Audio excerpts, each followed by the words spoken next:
বাংলাদেশ 5 আগস্টে নতুন করে স্বাধীন হয়েছে। আমরা ভাবছি যে বাংলাদেশে এরকম কোনো সন্ত্রাস আর জন্ম হবে না। দীর্ঘ স্বৈরাচার আমলে যে সরকারটা ছিল সেই সরকার থেকে ভয়ানক ঘটনা ঘটে গেছে 2 তারিখ রাত্রে, কিন্তু 3 দিন পার হবার পরও পুলিশ তাদেরকে গ্রেফতার করতেছে না এখনো। পুলিশের পৃষ্ঠপোষকতার কারণে তারা এখনো ঘুরেফেরা করতেছে। পুলিশ কি করতেছে?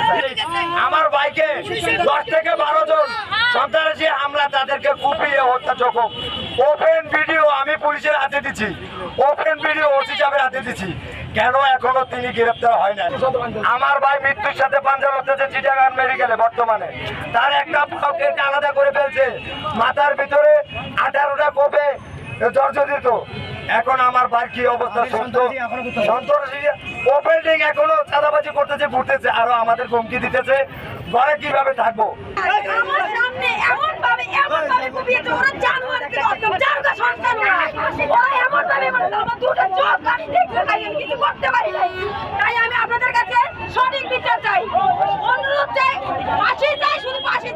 সন্ত্রাসীরা এখনো আমাদেরকে হুমকি দিতেছে, আমাদের আশেপাশে ঘুরতেছে।